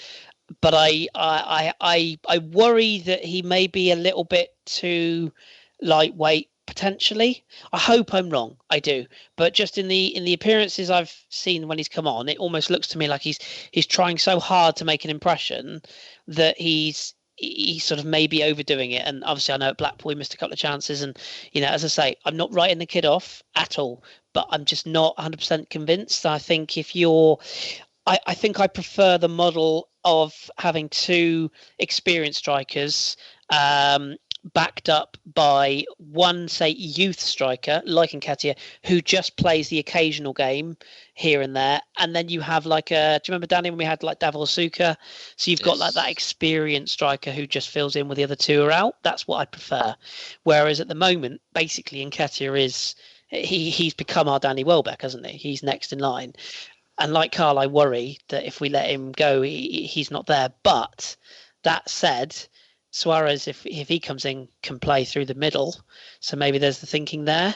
Or maybe he just doesn't rate him. I have the same concerns with Maitland-Niles. I think Dom shares my concerns. I think we've slightly overhyped a lad who's... Ashley's had his loan. He had his loan at Ipswich in the Championship. Shut your face. And he had his loan and he did really well. They're one of their best players. But that's the bit that Eddie has missed out on. You don't go under 8 or 5, work your way all the way through the club, the under 18s, under 21s, as it were, under 23s. Then you get a loan. Then you come back. Then you get sub stuff, which is what most people are doing. He hasn't, because of our lack of Welbeck's constant injuries, and we didn't have the other 2 as players. Lacazette and Aubameyang, they weren't at the club when he was coming through. He's gone straight into the first team, and very rarely, maybe once in every 100 players you'll have that will do that, like Guendouzi is doing that, because Guendouzi is a raw talent and he's getting better game by game. And as much as I'd love, everyone knows that when I go on about the youths for the last 5 years, Eddie has been the one that I've been saying, you watch out, he's coming through, like John Jules and Balogun. They're the next 2 that are coming through. And I Saka think as well. Yeah, maybe he's the one. Goals. Maybe Emery sees him because he's got on the bench, hasn't he, a few times. I just do you think maybe, I'll ask Carl this, Carl, is the move to Augsburg much like Reiss Nelson's? Is this the dreaded resale value clause here? Is it let's send him to Germany and see if he has the impact Sancho, who we all know is the new Pele, or if is there sort of that argument? We're sending him out there. It's a shot to nothing. He's going to get game probably. And if he does really, really well, we can sell him in the summer for 10, 15 million quid, or he can come back. Is that maybe what we're looking at rather than, actually just having him standing around doing nothing? I think it's all of the above. I think it's getting him game time. I do. I think it's also putting him out on the market, because if he does well out there, then it's like, oh, well, look how good he's done. That's an extra zero onto his value. Personally, I wouldn't get rid of him. I'd keep him because I think, we are one injury away from only having one striker at the club, because we don't have anyone back in even the under 23s that I can really think of that can come in straight away. So personally, I would keep him. But, if he goes out there and he does do a Jadon Sancho and he does well, then, good luck to him, definitely. But I think if you look at someone like Jadon Sancho, look at the team he's playing in. I mean, he's got to have the ability to get into that team, but he's playing in the Borussia Dortmund side with a wealth of talent. So I think that's a brilliant point, by the way. I really do. I think so many people have overlooked that. Don't get me wrong. I know I'm a little bit chirpy about Sancho being the second coming of Jesus, but he has done very well. I'm not going to deny that. Yeah. But look at the team. He's got in a team which is based around youth. He's got one of the best managers in world football with young players in Lucien Favre, who's giving him that opportunity. He's got world-class players around him in a team that's got full momentum. And who's the bloke they've got that's on loan from Spain? Is it Paco Alcácer? Oh, wow. Yeah, goal every game, pretty much. Amazing. And Marco Reus, who's suddenly become a footballer again. That they've got, they're set up brilliantly to unleash a talent like him and give him games. Reiss Nelson similarly, but Nelson hasn't had quite so much hype because he's in a slightly lesser team in Hoffenheim. So I think Carl makes a really good point there. It's the same with the Hudson-Odoi thing. All the talk is around it because it's Bayern Munich. Until he gets in the side, we don't know how well he's going to do if he does go. But some more questions, because we've only done two. Yeah, we should. Sorry. Yeah. Right. Noir Confidential says, I know we've had this question before, but it's topical. We've already have Lundberg and Mertesacker working at the club, while Edu and Overmars have been linked with the technical director's job. Which former player would you like to see at some kind of role at Arsenal? That's the both of you. Just what job, what player? Nelson Vivas in the boardroom. Brilliant. One thing we don't want is Thierry Henry as manager, as we've sadly found out, and all these morons that said, we get Thierry Henry as manager. Do you know what makes me laugh? His fault. Monaco isn't his fault, but no. He hasn't helped. Do you know what makes me laugh every time I see that Renault advert and he comes on, he goes, there is always next week. I always chuckle at that now. Do you know the one I would go all out for, seeing as we've lost Sven Scruffy Tat? I would go for Mark Overmars as a priority. Have you seen the record this man has made profit-wise for Ajax? It is phenomenal. Down to Spurs. They bought Sanchez. They had Sanchez there for one season and sold him for 50 odd million. Not just him. It's Frankie de Jong has gone to Barcelona. It's Danny Blind. Danny Blind, who's the young. They brought. It's not just the selling. They brought in Herving Lozano. That's always been the Dutch way, though, hasn't it? Get them, teach them, play decent football, and then watch them go. But they've got to be signed, Danny. That's the thing. And Overmars has been the brains behind getting those players in. I think he'd be ideal. Edu's probably the other one that I'd push for because I think he's done really good things for Corinthians, isn't it, in Brazil? Yeah. Very highly, and always struck me as a gentleman. Like, if you could negotiate a transfer with Dick Law in his cowboy hat or Edu, I think I know who I'd rather sit around a table with. Somebody with real knowledge of the world game and experience in Brazil and across South America. I think I'd go for him. But yeah, I think Overmars for me would be the one I would move heaven and high earth for. Would you have anyone else, Danny? Would you go old school or? I'd go Usmanov. We buy our way out of this trouble. If it does buy all the players. That's it. Who would you have, Karl? I'd go Usmanov. I'd love to see Dennis Bergkamp in some sort of coaching capacity role. I just think that the buzz that would give him around the place would just be absolutely brilliant. Yeah. Be nice, wouldn't it, to see him home? Yeah. Him stood next to his statue every game, rubbing it for good luck. We can have Dennis and Mark together, couldn't we? We can have them both back. We could be greedy, as nobody said that we can have both. So, yeah, it'd be nice. Good question, that. Yeah. There's a question from Gwenduziology, but I think we kind of touched on it already with Denis Suarez. So, not to be rude, I'm not going to ask you a question because we've already kind of gone over it. So, I will go to... But fuck you. No. Pop Tabucci asked a similar one as well. Yeah, it's kind of the same. The question is basically saying where would Denis Suarez play in our squad, and I think we kind of touched on where he would fit into our squad. You won't thank me for this, but at Joel Melwar, at JoelMelOIR, just say that ABW sent you and asking me questions. No, he's a lovely bloke. He'll give you all you need to know. But I think that what we read out, like you said, Carl, I think that kind of covered that one. So. Yeah. So the next question is from Matt Sanassi, and he says, would you run the marathon alongside Harry Kane? Do you know what? I didn't read this before. Yeah, I have. It tickled me. So, would you run a marathon alongside Harry Kane, who has his mouth open, yelling like he just scored against you for the whole marathon? You will end up with Virgil van Dijk for free transfer. Harry Kane catching all the flies. I just love the image of him trotting along with his mouth wide open. It's just the image. It's hilarious. Yeah. Would. And I'd kick the fuck as I cross the finish line as well. Yeah, that's brilliant. Sorry, that image just tickled me. Anyway. No Confidential says, he's cheeky monkey. 2 questions. See what you've done there, Danny. He's so good. Beauty. I don't know what about you guys, but when it comes to defeats, there's one disappointment. One thing that disappoints me, it pisses me off, most against our rivals. What loss has made you angriest the most, either because of the scoreline, the performance, or the circumstance at the time? So basically, they're saying what loss, let's say in the last 2 years, because we can go back to the 8-2, we can go back to Bayern 10-2. So in the last 2 years, so in the Arsene Wenger era or this era, what defeat has sort of annoyed you the most? See, I already had one, but it's a long time ago. But yeah, my one's a long time ago. Well, all right, let's say the last 5 years, because we could go back. We could go 6-0 Chelsea. We can go. Well, there you go. There you go, Carl. That's my one. 6-0 Chelsea. I actually had Anita, who's a Croatian woman, and I had Jules, who's been on the pod as a guest once, and a handful of other people unfollow me after my rant that day about Wenger on his thousandth game or something, losing that 6-0. I went absolutely fucking batshit crazy on Twitter, and I had about 40 or 50 people unfollow me that day. That's how angry I was. So let's say the 8-2, 6-0, and Bayern 10-2. Of those, what's been the worst? Let's call that the big one. And and both Liverpool 5. Liverpool games, yeah. Any defeat to Spurs. I know it's obvious, but there's so few of those though.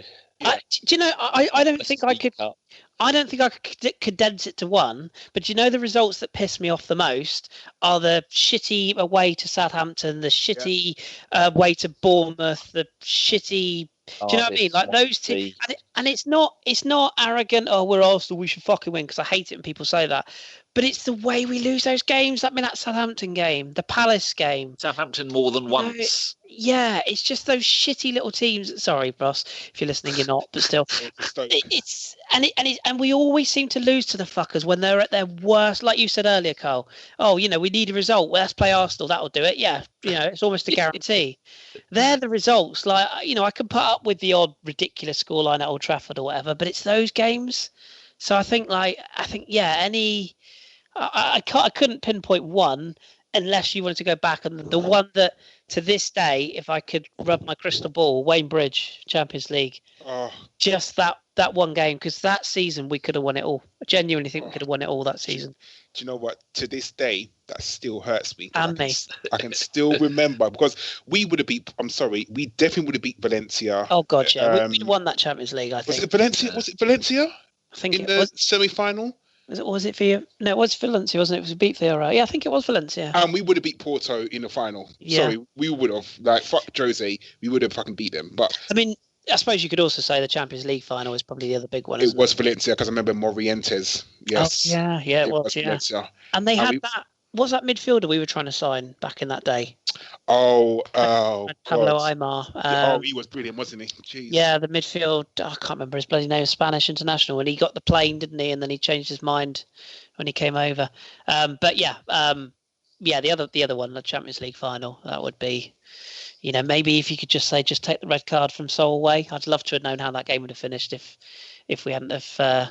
Because it wasn't just Sol being sent off; it was Pires having to be substituted, and it was the whole bloody thing, wasn't it? In the end, but it's a really good question. But without sitting down and analysing it, and then you got the season where we were one game, we lost that one away game at Chelsea. Should have been another invincible season. Oh, the 91-92, is it? Yeah, and if you're a Roma fan, it would be tonight against Fiorentina. 7-1. That Chiesa bloke, I thought, bloody, he's got to be about 40 odd by now. No, it's his son. Did you? Oh, Spurs are level. Did you have one, Carl, by the way? My one would probably be the Man United 8-2, because at that time, it was us and Man United for the title, wasn't it? Like, no one else really existed. And that hurt me because in school, it was either you support Man United or you support Arsenal. That was kind of it. And that hurt. It hurt a lot. Yeah. It really, really did. And it was... Painful. It's painful. It really was, because if it happened now, I mean, I'd be pissed off, but I'd be like, whatever. But Man United are just the rivals then. It was us and Man United, wasn't it? No one else mattered. And for us to lose that harshly was horrible. You almost started laughing in the end, didn't you, like that game? Yeah. I remember just thinking, I'm just going to laugh now because this is just ridiculous. Like, I do remember that. But it's horrible. But, it's behind us. Good question, but yet again, one that we need to research. Indeed. The Arsenal Sofa fan says, we talk a lot about the need to sell to a club that's better. So basically, if we... Everyone. Yeah. But does this mean in 2 years' time, a big sell of, say, Guendouzi, Torreira, or Nelson? Or are we thinking more for the sell of, say, El Nene? I should have... Oh, God, Bournemouth 4, Chelsea 0. Fucking Nora. Are they got pissing off? I don't know if they... I'll have a look. I should have saved my my rant about... No red cards. I should have saved my rant about resale for this question, shouldn't I? Because that seems to come into it. Yeah, I mean, we'll go over it. Oh, fuck, 1-1 Tottenham. Damn. Mm-hmm. We'll go over it. I'm not a fan of resale, just because I don't want to talk about a player leaving the club. Like you said before, they're here to do a job for Arsenal. If, for some reason a club comes in and they want to pay, over the odds for our player, then you have to think about how important they are in the squad, or, the job they're doing. Like right now, if someone said, okay, we're going to give you 80 million for Lacazette, would you sell him? Because I wouldn't, because I love the man, but I know what you mean, yeah. You have to think about, are we going to get a player as good or better for that price? Or could we get 3 to max out the squad for the price of that player? Yeah. So I think that is a lot. I mean, who's our most important player right now? Who's either Lacazette or Aubameyang? But maybe. If let's say Bayern Munich tomorrow come in and say we want 90 million for Torreira, would you sell him? We would sell him straight away, wouldn't we? Yeah, I think we would. He's got La Liga written all over him because he's South American. Yeah, but we would sell him. Yeah. So and same with Guendouzi. Yeah. In a year or so's time, and that worries me. We are now a kind of club that will sell them to get the massive money. But it's so difficult, isn't it? Because there's a lot of talk going around at the moment that the reason we're not committing to deals in January is because we do have money. I can't remember who it was, so forgive me, but it's somebody who was fairly well connected in the Arsenal circles, if you know what I mean, nudge, nudge, wink, wink, that basically said there is money, but we've got specific ideas of who we want in the summer. We've got a specific overhaul that we're going to do in the summer, and we're not prepared to jeopardise that by signing players in January who may not have, who may not be the right fit, basically, which Emery kind of alluded to by saying we've got defenders, and there's no point just buying 3 defenders. In the summer, when they're all fit, we'll be going, we have 8 fit defenders. It kind of makes sense. Yeah, it does. I mean, you can't eat all your sweeties in one go. You got to ration them out. The only argument to that would be I'd rather have one on loan now that we don't have an obligation to buy, so at least we've got somebody to bloody defend for now. There are plenty out there we could have got on loan. But when we've been linked to Cahill, who's also been linked to Derby and Aston Villa of the Championship, that's no catch. No, he would do a job, and I don't like that phrase. But all have Bergkamp out of retirement. All I'm sort of saying is, and what Karl said there is spot on. I'm just wondering if maybe this whole would we sell, put the shoe on the other foot. Let's just say, for argument's sake, and I am pulling a figure out of the air here, let's just say we've actually got 70 million quid plus wages set aside for the right quote unquote defender in the summer. Let's just say it's Koulibaly at Napoli, just for example, right? If you make that sort of statement, you're basically doing what Dennis Bergkamp and David Platt did for us in '94. You're making a statement in the market. You're saying, we're Arsenal. Actually, we are a bloody big club. We are the biggest club in London. Don't let anything fool you. Yes, we've had a little bit of a mare the last few years, but we are signing, one of the most sought after players in world football, like Liverpool did with Van Dijk. And that in turn means that you can sell the club to other players as well. But that won't happen, because if there's a player and we go, we can have that player for 60 million, Man City will go 70, Chelsea will go 80, Liverpool say 90. We can never, ever win. Even if we go 100 million and that's all they've got, we'll offer them 200 grand a week and they'll go 250. We can never, ever win that. But if we make that Champions League, suddenly we can do that again, can't we? We hope. That's the X factor in all of this, isn't it? That's and you can almost look at the club now going, do you know what? Maybe in November, in the middle of that 20-odd game unbeaten run, Stan was dusting off his wallet going, fuck it, let's spend some dollars. But now, because at that time we were looking pretty good for, after we've beaten Spurs, I think most Arsenal fans would have said, yeah, we're in this top 4 race comfortably. Now we're celebrating the fact that Chelsea have shit the bed tonight, that Man United got lucky to draw last night, and Spurs are still drawing as we speak, and we got a win. So good point there, because why buy players now for what we are as essentially a Europa League team if in the summer we're a Champions League team? Then we'd be going, all those players we bought in January as with Europa League money, we'd have to get rid of them, and the ones that they replaced that are still at the club that we couldn't get rid of, maybe he's waiting to see to the summer and going, right, now we know where we are for the next season. You can't rebuild a team halfway through a season, but loans you can. And if a club actively comes out and says, like a Koulibaly or look at Van Dijk is a prime example. Liverpool wanted him in January, didn't they? And Southampton went, no, fuck off. So they went, okay, we'll have him in the summer then. So they did, or the other way around, one of the two, wasn't it? They wanted him in one window and they got him in the next. And because he went on strike, but but they made it uncomfortable enough for him, Liverpool, that he knew they wanted him.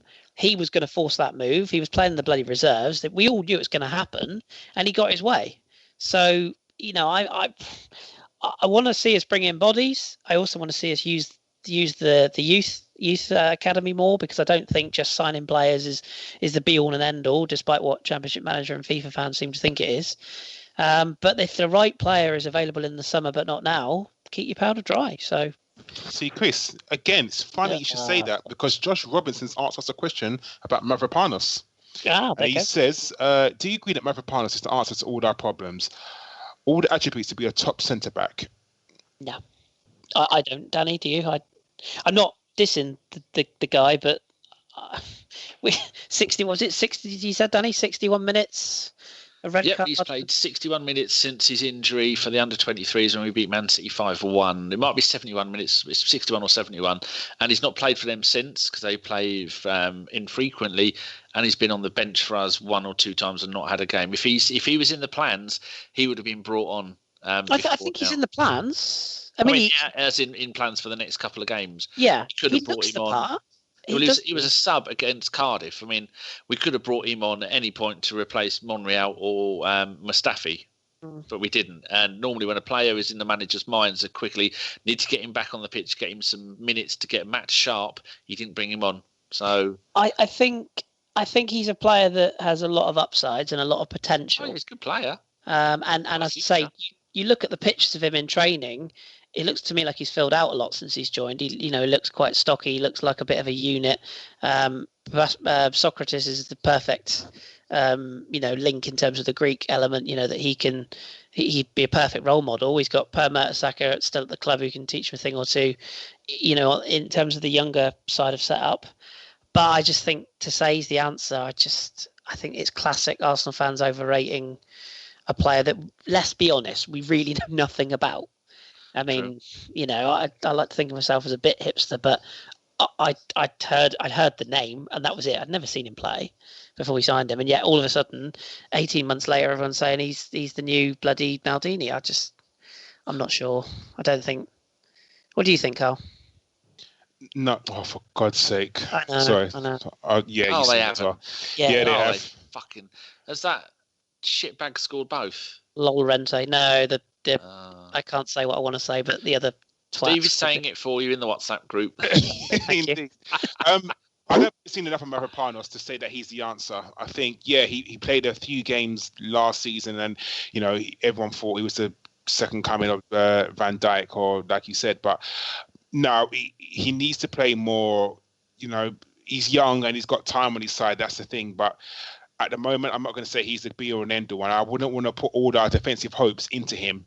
I think, if there is a chance to get a better player like, a Koulibaly or someone along those lines, then I'd 100% rather get him. And I don't want to use the phrase of stifling his career, as I think that's sort of a Wenger phrase.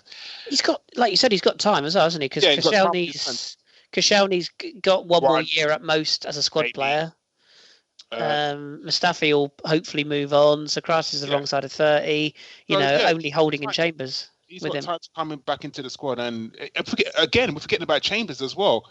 Like, he may definitely come back and just, he played brilliantly yesterday. I saw the highlights. Hell of a goal. I mean, I know he's sort of playing in midfield now, isn't he? But I think that he can come back and definitely do a job for us, and he could be a replacement for Mustafi. You never know. So I think we need to just take our time. It's what we do with Arsenal players. We see them play one game, and obviously they're the best thing since sliced bread. And let's just take our time with him and see what happens. Can I ask a sub question? I'll ask. You can both answer this if you want. When you're on, people know it's going to be a long one, so carry on. No, I'll keep it. I'll keep it brief. No, you won't. How dare you lie to the listeners? I want to know your thoughts, not mine. All right. Do you think signing an actual proper out-and-out defensive coach would be bigger than signing a first-class defender? Because I do. But Steve Bold. So why would we? Yeah, but I think that's gone stale, mate. I really do. I think the time to have got Steve Bold in, as in doing the job, was when we first got him in. Not now. Honestly, I feel sorry for him. He looks like little boy lost. And people who are listening to this who don't know who Steve Bold is, he's Tony Adams, Martin Keown, and Sol Campbell-esque. That's the class of player that he is.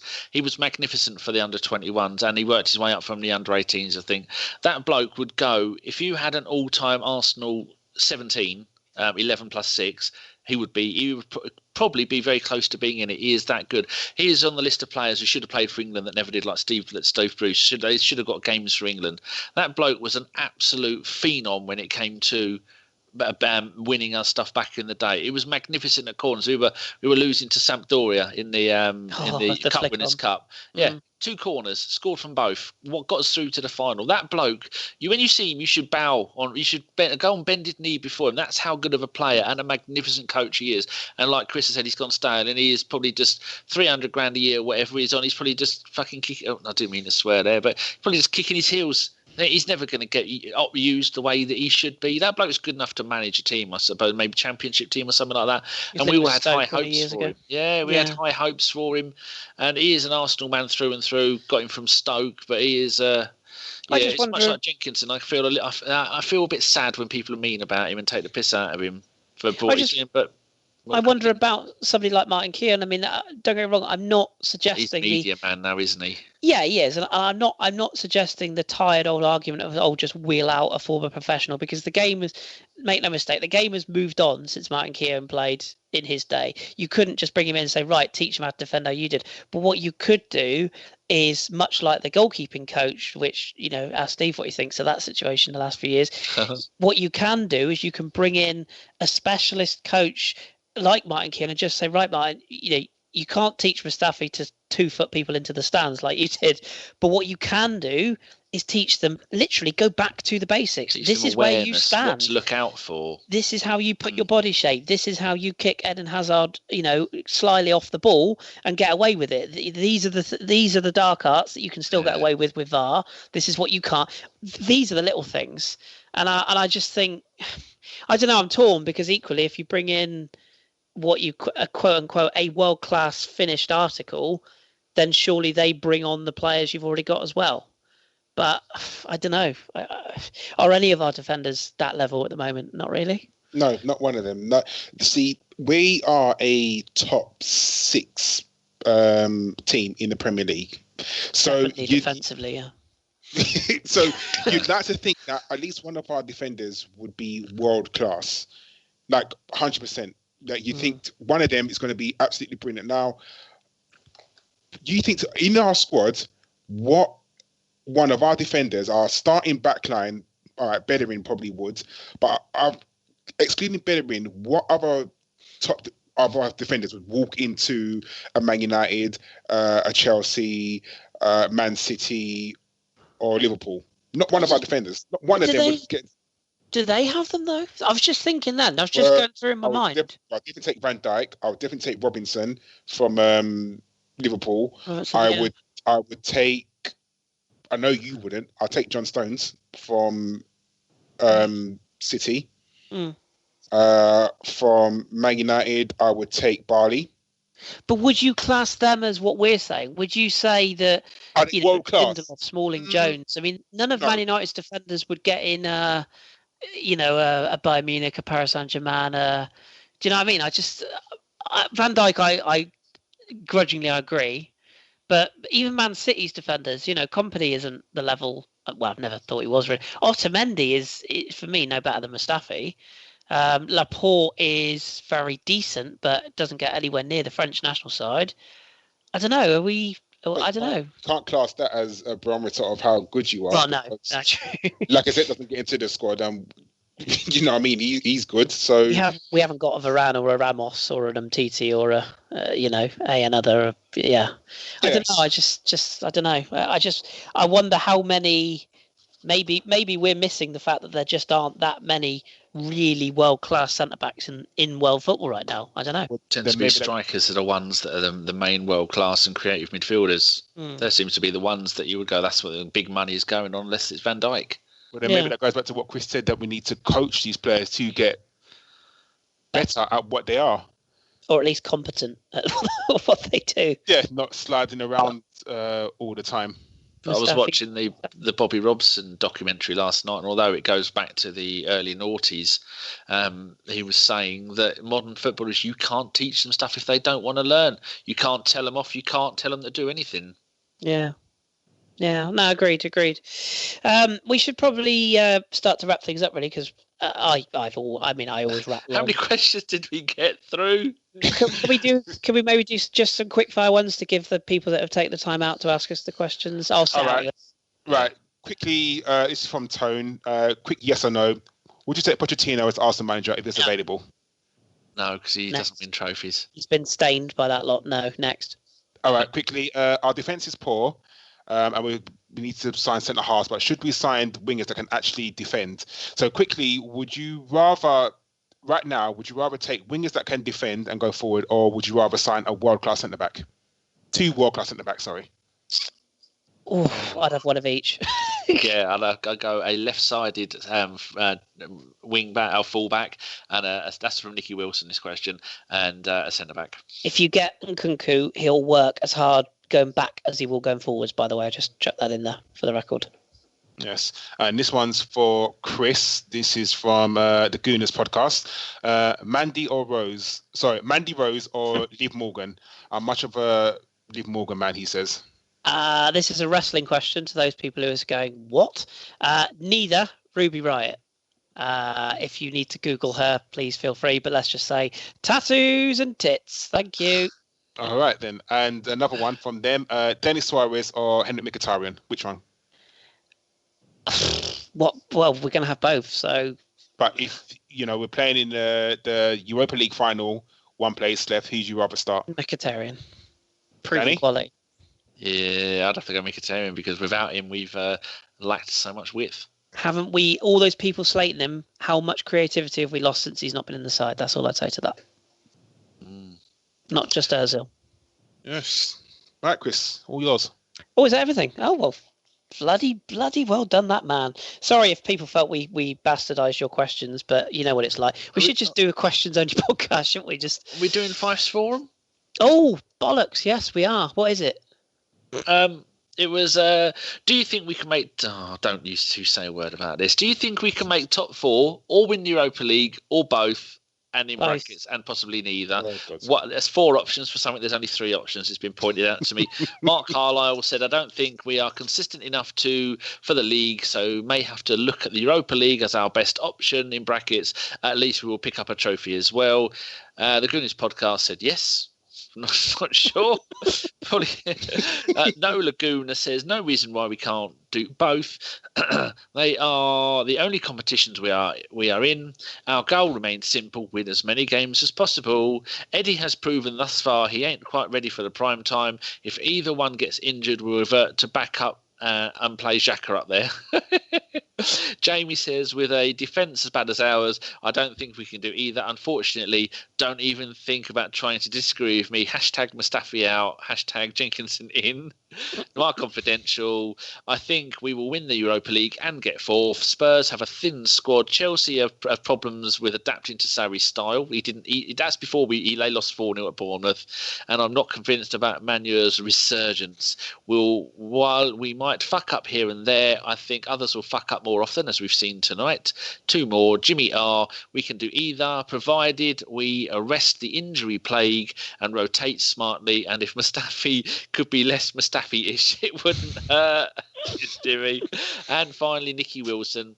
After Spuds and Manu are on the 10th of March, that's our games against them, we have a fairly easy 8-game run in the Premier League.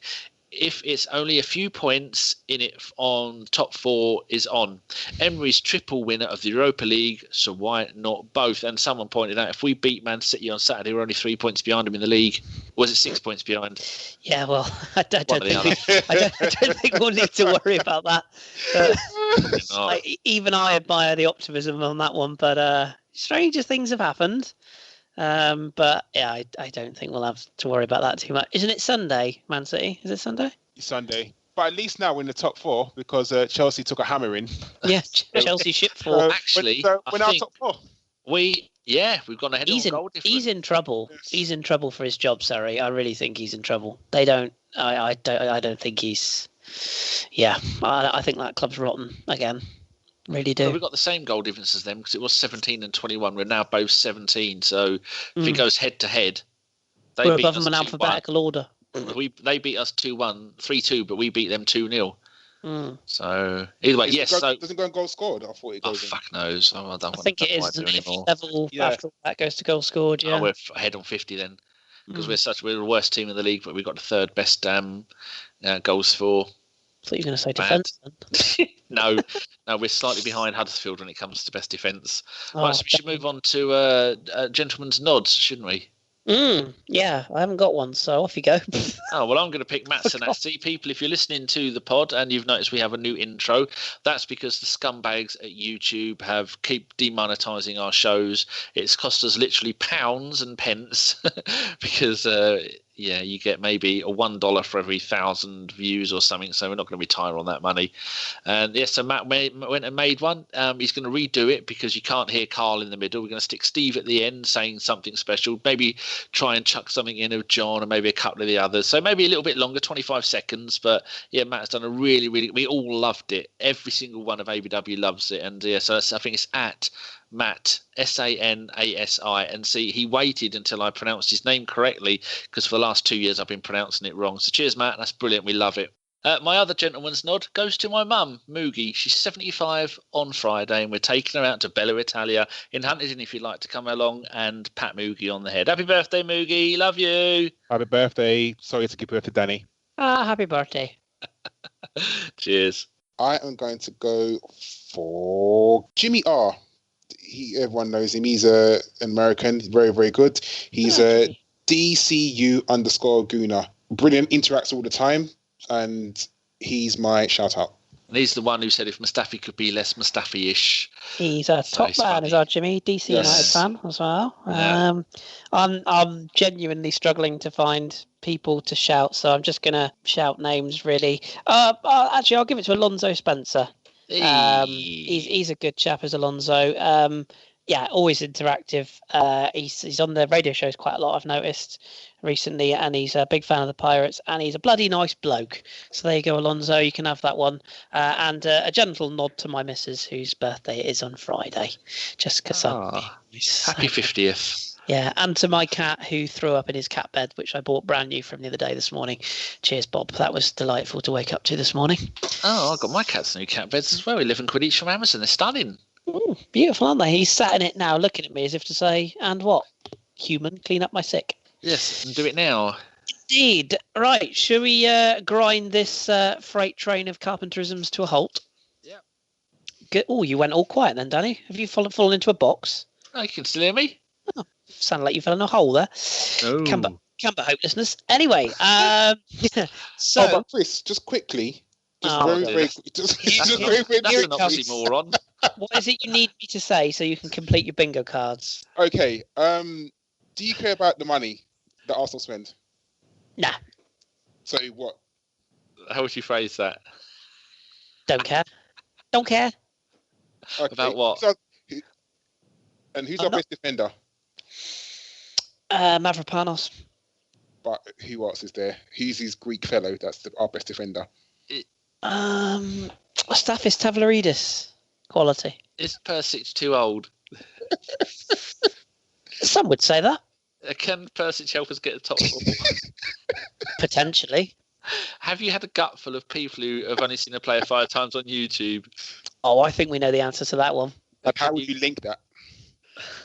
I would leave that up to you. And This is like a yes/no game, isn't it? I'm quite good at this. No. And No? if you could finally end it with caveat, then I'd be a winner.